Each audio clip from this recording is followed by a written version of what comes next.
have discovered through trial and error that putting down the tape along the edge and then pulling up the barrier, the side barrier, the dam, and the tape seems to work best.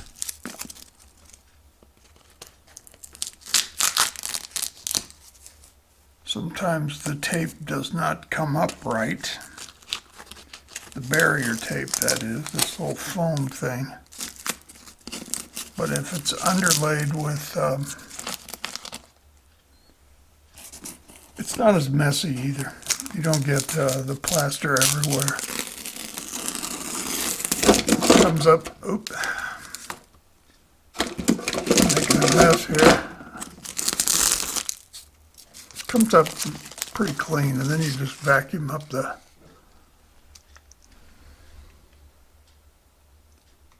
little pieces. Unlike what happened here, where it was just a big mess everywhere.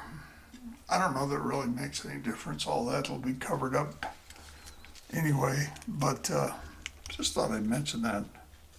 So I just have a little ways to go.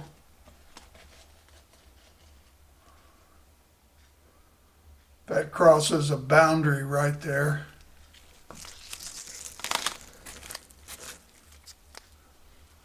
So I probably will wait on that till some other time.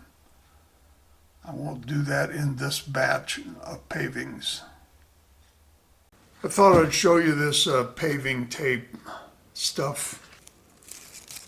So this Woodland Scenics paving tape stuff, it has it's foam.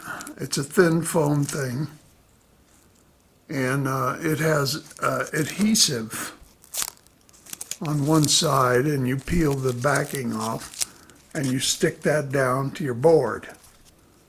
Well, the first roll I had.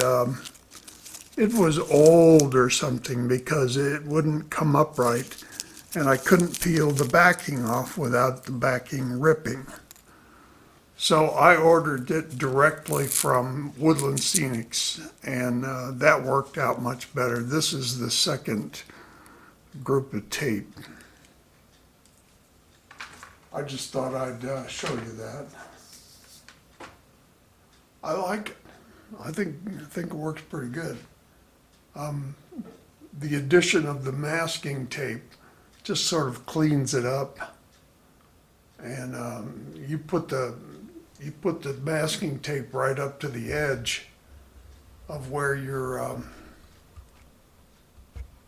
want the paving to be, and then you put the paving tape right along that edge.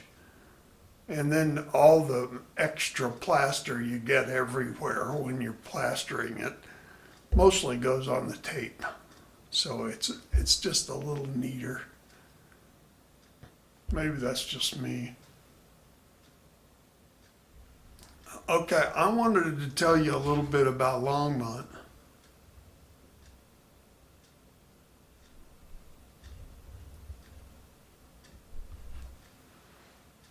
When the settlers came here, the original founders of the town came here in the late 1800s. It was basically high desert.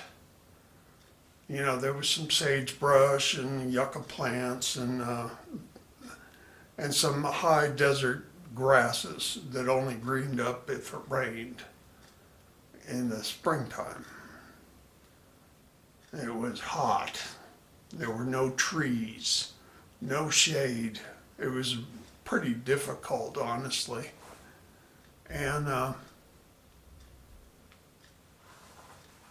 as they were building the town and building, their homes and plotting out the land, who's gonna build where and what lots are gonna be for schools and all that, they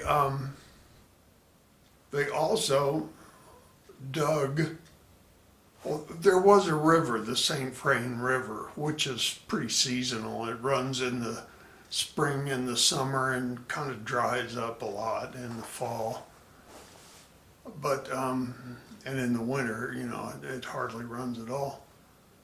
But they dug canals and they dammed it up and made impoundments, reservoirs, and they dug canals from way upstream down into Longmont, and they had canals going everywhere,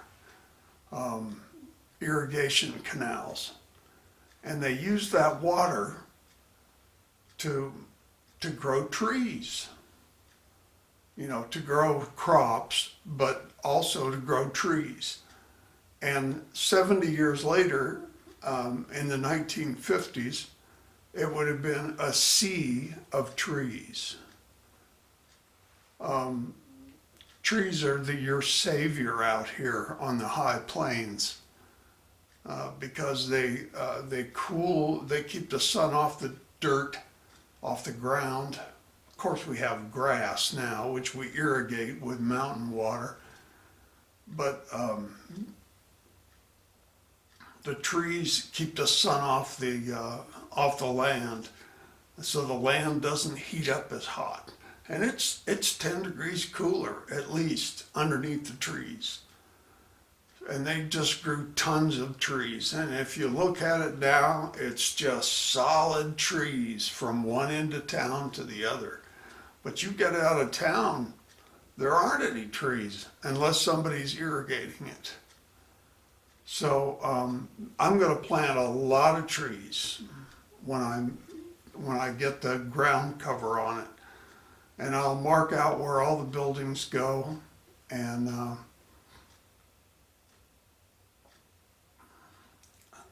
I won't put glue there. I'll put glue everywhere else, and then I'll put ground cover down. But then I'll plant probably 50, 100 trees, and it'll be beautiful when I'm done. But like over here at the cement plant, there won't be any trees over there. That'll be pretty barren. And once you get up the mountains a ways, then there are more trees. So you get up too high, and then there are no more trees anymore. You get above tree line.